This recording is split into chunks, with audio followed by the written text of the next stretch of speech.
செம்மான் மகளை திருடும் திருடன் பெம்மான் முருகன் பிறவான் இரவான் சும்மா இரு சொல் அற என்றொழுமே அம்மா பொருளொன்றும் அறிந்துள்ளனே. என்னை நன்றாக இறைவன் படைத்தவன், தன்னை நன்றாக தமிழ் செய்வான். பெரியோர்களே, இன்றைக்கு உலகம் முழுதும் உள்ள முருக பக்தர்களால் வைகாசி விசாகம் மிகச் சிறப்பாக கொண்டாடப்பட்டு வருகின்றது. இந்த வைகாசி விசாகத்தின் சிறப்புகள் என்ன?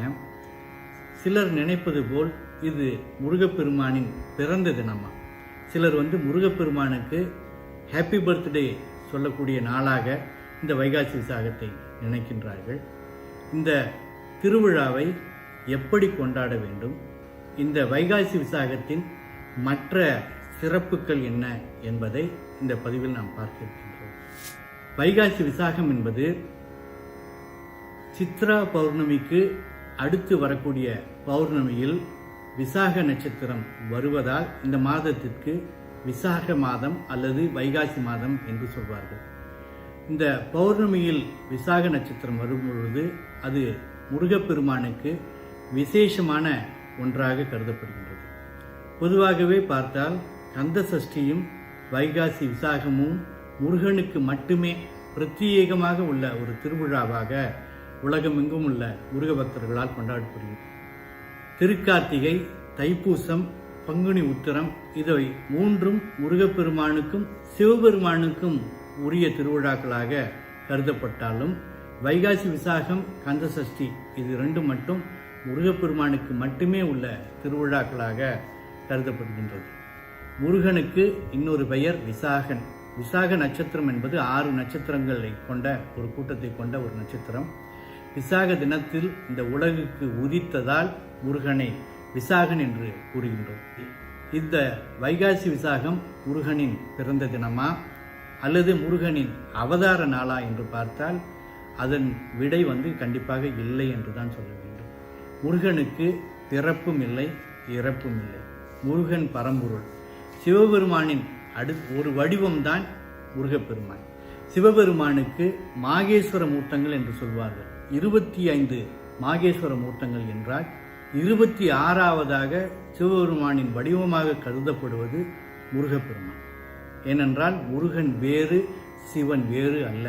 தத்துவார்த்தமாக சில பேர் சில புராண கதைகளை கொண்டு கேட்கலாம். முருகப்பெருமான் சிவனுக்கு உபதேசம் செய்தார் என்று கூறுகின்றார்களே, இருவரும் ஒருவர் என்றால் எப்படி உபதேசம் செய்தார் அப்படின்று கூட கேட்பவர்கள் இருக்கின்றார்கள்.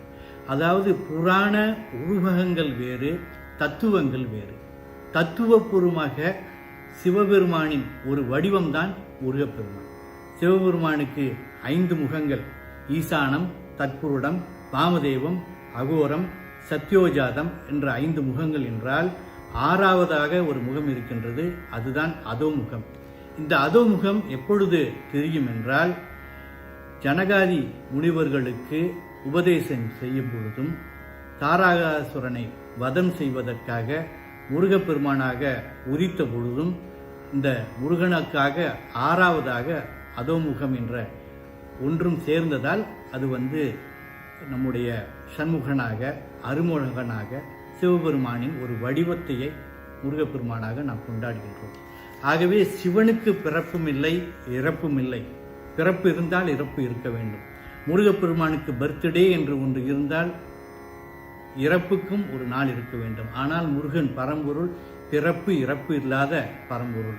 அதனால்தான் அருணகிரிநாதர் சொல்லுவார், செம்மான் மகளை திருடும் திருடன் பெம்மான் முருகன் பிறவான் இரவான் என்று சொல்லுவார்.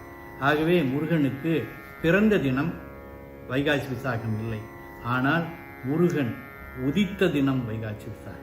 அது என்னது? பிறந்த தினத்துக்கும் உதித்த தினத்துக்கும் என்ன வித்தியாசம் அப்படின்னு கேட்குறீங்களா? உதித்த தினம் என்பது சூரியன் எப்பொழுதும் இருந்து கொண்டேதான் இருக்கின்றது. ஆனால் சூரியன் கிழக்கில் உதிக்கின்றான் என்றால் எப்பொழுதோ மறைந்திருந்த சூரியன் கிழக்கே உதித்தான். அதே போலத்தான் முருகப்பெருமான் சிவனாக சில பேருக்கு மறைந்திருந்தாலும் சில ஆத்மாக்களுக்காக முருகப்பெருமானாக வடிவெடுத்து சிவன் உதித்த நாள்தான் வைகாசி விசாகம்.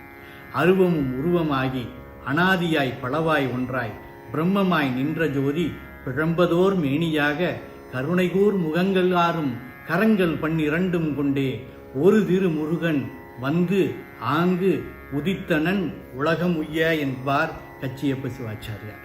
அருவமாகி உருவமாகி அனாதியாகி பலவாகி ஒன்றாகி பிரம்மமாகி நின்ற ஜோதி, அந்த ஜோதி பிழம்பாக மாறி 6 பிழம்பாக மாறி சரவண பொய்கையில் கருணை கோட்டு 6 முகங்களாக 12 கரங்கள் கொண்டு முருகனாக உதித்த நாள் வைகாசி விசாகம். ஆகவே வைகாசி விசாகம் சிவன் முருகனாக உதித்த நாள். எதற்காக உதித்தான்? தாரகாசுரனை வதம் செய்வதற்காக. ஒரு சமயம் பார்வதி தேவி தட்சனின் மகளாக அவனின் தவத்துக்கு இணங்க இந்த பூவுலகத்தில் பிறந்தார். அந்த பார்வதி தேவியை, தாட்சாயினி ஆகிய பார்வதி தேவியை சிவபெருமான் மணந்தார். ஆனால் அந்த தட்சன் என்பவன் சிவனை மதிக்காமல் யாகம் செய்த பொழுது அந்த யாகத்திற்கு சிவனை அழைக்காமல் அவமானப்படுத்தினார்.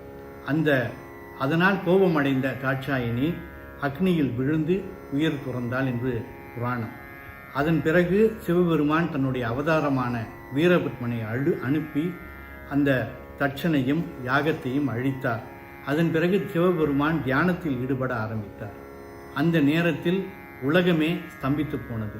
அதே வேளையில் தாரகாசுரன் என்ற அசுரன் இந்த உலகத்தில் உள்ள தேவர்களை எல்லாம் கொடுமைப்படுத்தியதால் அந்த அசுரனுக்கு சிவனின் வடிவத்தினால் மட்டுமே அழிவு ஏற்படும் என்பதால் தேவர்கள் சிவனின் தவத்தை கலைப்பதற்காக காமதேவனை அனுப்பினார்கள்.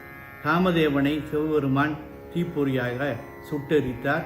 மிச்சம் இருந்த தீப்பொறிகள் 6ஆக மாறி கங்கையில் கலந்து சரவண பொய்கையில் 6 தீப்பொறிகளும் ஒன்றாக அருமுகனாக தோன்றின என்பது கந்தபுராண செய்தி.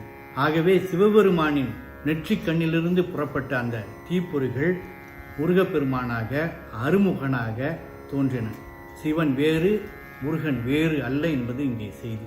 இந்த வைகாசி விசாக திருவிழாவை, விரதத்தை எப்படி அனுஷ்டிப்பது என்று கேட்டால், அதிகாலையில் எழுந்து முருக பக்தர்கள் குளித்து காலை கடன்களை முடித்து திருநீர் அணிந்து முருகனுடைய திருமுருகாற்றுப்படையையும் திருப்புகழையும் கந்தபுராணத்தையும் சண்முக கவசத்தையோ அல்லது முருகநாமத்தையோ, குறைந்தபட்சம் முருகநாமத்தையோ சொல்லி ஓம் சரவணவ என்ற மந்திரத்தை சொல்லி விளக்கேற்றி ஆலயம் சென்று, இந்த காலகட்டத்தில் ஆலயத்துக்கு செல்ல முடியாதவர்கள் பூசலாரை போல மனதிற்குள்ளேயே ஆலயத்தை எழுப்பி அதில் முருகனை வழிபாடு செய்து மற்றும் நல்ல சைவ உணவுகளை உட்கொண்டு முடிந்தவர்கள் விரதங்கள் இருந்து பானகம், மோர் போன்ற குளிர்ச்சி தரும் பானங்களை அருந்தி முருகனை செந்தாமரை, செவ்வரளி, மல்லிகை போன்ற பூக்களால் அர்ச்சித்து நீர்மோர், பானகம் மற்றும் தயிர் அன்னம் போன்றவற்றை மற்றவர்களுக்கு தானமாக வழங்கி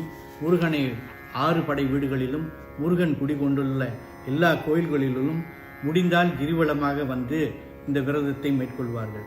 இந்த விரதத்தை மேற்கொள்வதால் பகை அழியும், குழந்தை பேர் கிட்டும், நல்ல மன வாழ்க்கை அமையும் என்று சொல்வார்கள். முருக பக்தர்கள் முருகநாமத்தை சொல்லி இந்த வைகாசி விசாக நாளில் காலையிலிருந்து மாலை வரை முருகனையே நினைந்து முருகனின் பெயரால் தானங்கள் செய்து முருகனுடைய அந்த கருணையை நினைத்து வழிபாடு செய்வது மிகச் சிறப்பு. வைகாசி விசாகத்தின் மற்ற சிறப்புகள் என்ன என்று பார்த்தால், மகாபாரதத்தில் அர்ஜுனன் பாசுபதா அஸ்திரம் என்ற அஸ்திரத்தை சிவபெருமானிலிருந்து பெற்ற நாள் இந்த வைகாசி விசாகம். திருமழப்பாடி என்ற ஊரில் சிவபெருமான் மழு ஏந்தி திருநடனம் புரிந்தது இந்த நாள். அடுத்ததாக 12 ஆழ்வார்கள், வைணவ ஆழ்வார்கள், 12 ஆழ்வார்களில் ஒருவரான நம்மாழ்வார் அவதரித்த தினம் இந்த நாள். சோழ சக்கரவர்த்தியான ராஜராஜ சோழனின் சரித்திரத்தை நாடகமாக ஆண்டுதோறும் வைகாசி விசாக திருநாளில் நடத்திய நாடக கலைஞர்களுக்கு ஊதியமாக நெல் வழங்கிய ஆணையை ராஜேந்திர சோழன் சிறப்பித்து இருந்ததாக தஞ்சை பெரிய கோயிலில் உள்ள கல்வெட்டு கூறுகின்றது. வடலூரில் ராமலிங்க அடிகளார் சத்திய ஞான சபையை நிறுவியதும் இந்த நாள். வைகாசி விசாகத்தன்று பிறப்பவர்கள் அறிவில் சிறந்தவர்களாக இருப்பார்கள் என்று ஜோதிடம் கூறுகின்றது. சித்தார்த்தர் என்ற கௌதம புத்தர் பிறந்த நாளும் அவர் ஞானத்தை அடைந்த வைகாசி பௌர்ணமி அன்று கொண்டாடப்படுகின்றது. இதனையே புத்த பூர்ணிமா என்று சொல்கின்றார்கள். தெற்கு திசையின் அதிபதியும் மரண தேவதையுமான யமதர்மராஜனுக்கு உரியது வைகாசி விசாகம்.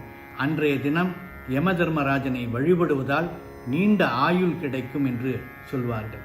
லட்சுமி நரசிம்மமூர்த்திக்கு வைகாசி விசாகம் சிறப்பான தினம்.